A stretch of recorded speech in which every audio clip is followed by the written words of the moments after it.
la première question qui nous demande de calculer le grandissement et d'en déduire OA.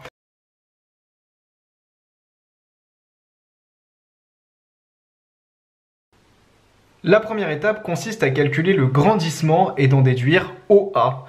Donc bien évidemment, on va utiliser la formule qu'on a vue dans le cours sur le grandissement qui nous dit qu'il est égal à A'B' sur AB et que ceci est également égal à OA' sur OA. Voilà la formule qu'on va utiliser. On va pas du tout utiliser la première partie graphique. L'idée, c'est de ne se baser que de l'énoncé pour voir si on retrouve à peu près les mêmes résultats que ce qu'on avait trouvé dans la partie graphique, voir si on a des choses cohérentes. Donc dans l'énoncé, on nous dit qu'une lentille mince convergente de 6 cm de diamètre donne d'un objet AB de 1 cm une image 2 fois plus grande. On a donc au départ un objet de 1 cm et à l'arrivée une image 2 fois plus grande, donc de 2 cm. Et on sait que cette image est renversée, elle va donc être représentée vers le bas.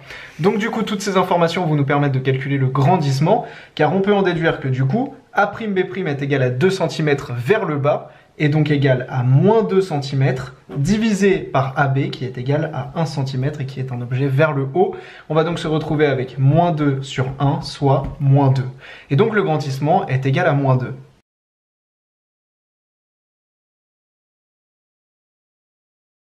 On nous demande juste après d'en déduire OA.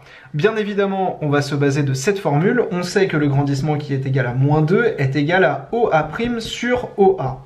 L'idée, ça va être de ne garder que l'inconnu dans la formule. Et ça, c'est vraiment une technique qu'on fait à chaque fois dans les exercices. L'idée, c'est de transformer cette formule pour ne garder que l'inconnu. Et ici, l'inconnu, c'est OA, puisqu'on nous demande d'en déduire OA. Du coup, l'objectif va être de transformer OA' pour n'avoir plus que des OA et des valeurs que l'on connaît dans notre formule pour en déduire OA. On va observer un petit peu ce qu'on a fait dans la première question qui nous permet d'avoir une représentation visuelle du problème. On voit que la distance AA' que l'on connaît, puisqu'on nous dit qu'entre les deux objets il y a 10 cm, donc AA' est égal à 10 cm, et bien on sait que cette distance, elle est égale à la distance AO plus la distance OA', comme ceci, donc on peut l'écrire ici. AO, on sait que c'est l'inverse de OA, on peut donc remplacer AO par moins OA, puisque c'est l'inverse, et grâce à cela, comme tu peux le voir, on peut exprimer OA' en fonction de OA et de AA' que l'on connaît, car encore une fois, dans l'énoncé, on nous dit qu'il y a 10 cm entre l'objet et l'image. On peut donc en déduire que OA' est égal à AA' plus OA. Et c'est ça que l'on va utiliser, qui nous permet donc d'exprimer OA' en fonction d'une distance que l'on connaît et en fonction de OA que l'on cherche à déterminer.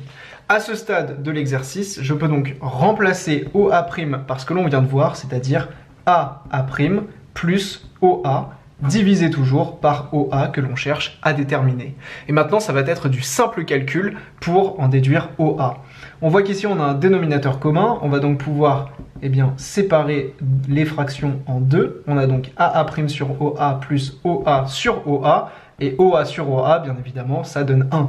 On va donc avoir un grandissement égal à 1 plus AA' sur OA.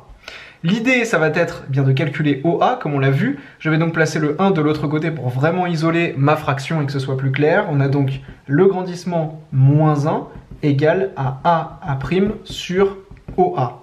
À partir de là, ça va être plutôt simple. Le OA que je cherche à déterminer, je vais pouvoir le passer de l'autre côté. Et du coup, l'agrandissement moins 1, le passer au dénominateur de ma fraction. J'ai donc OA qui est égal à AA' divisé par le grandissement moins 1.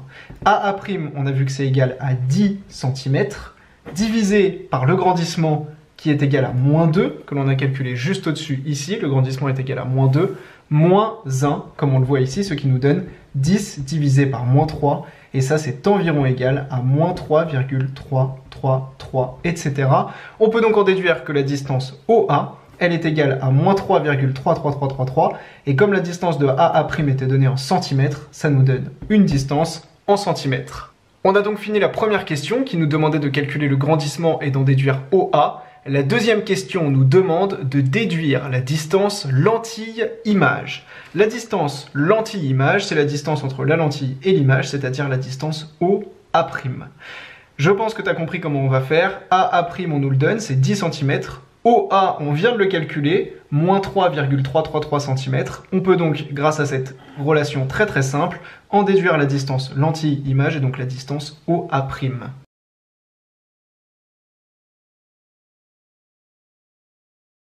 On a donc, comme on vient de le voir, que OA' est égal à AA' plus OA'. Ça, c'est donc égal à 10 cm moins 3,33 cm environ. Ceci est égal à 6,67 cm et j'en ai donc déduit la distance lentille-image qui est de 6,67 cm. Et ça paraît plutôt logique car quand on regarde le dessin qu'on a fait à la première question, on a 10 cm entre A et A' et on voit qu'on a environ un tiers entre l'objet et la lentille et 2 tiers entre la lentille et l'image. Et effectivement, 2 tiers de 10 cm, ça donne bien environ 6,67 cm. C'est donc plutôt cohérent jusqu'à maintenant. On passe à la troisième question qui nous demande que vaut alors la distance focale de cette lentille. On cherche donc à exprimer f' qui est égal à la distance algébrique OF'.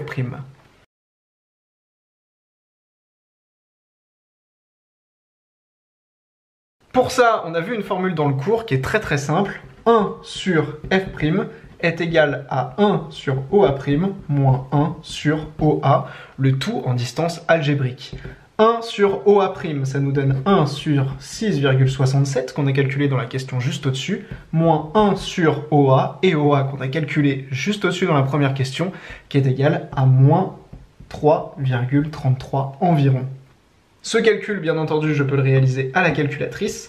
Je vais donc avoir 1 divisé par 6,67 moins 1 divisé par moins 3,33, ce qui est environ égal à 0,45. J'ai donc, d'après ma formule, que l'inverse de ma distance focale, 1 sur f', est égal à 0,45. Et attention, là, faut pas évidemment tomber dans le piège de dire que c'est 0,45 cm. En effet, on a ici 1 sur f', nous ce qu'on veut c'est f'. On va donc devoir repasser à l'inverse, 1 sur 0,45.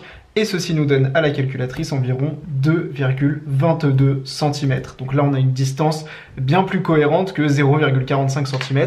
Comme on peut le voir sur notre schéma, on n'a pas du tout une distance inférieure à 1 cm entre la lentille et le point focal. Pour notre distance focale, on a bien une distance environ égale à 2,22 cm.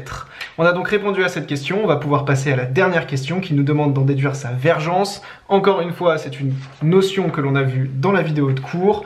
On a vu que la vergence, qui se note C, elle est égale à l'inverse de la distance focale, et donc ici à 1 sur 2,22, ce qui va nous donner, du coup on va retomber sur la valeur qu'on avait ici, environ 0,45. Et donc la vergence de notre lentille convergente est égale à 0,45. Les exercices sur la vision et sur ce chapitre, en fait, c'est simplement bien connaître les formules qu'on a vues ensemble dans le cours, savoir tracer graphiquement ce qu'on nous donne dans l'énoncé pour en déduire les valeurs qui sont attendues.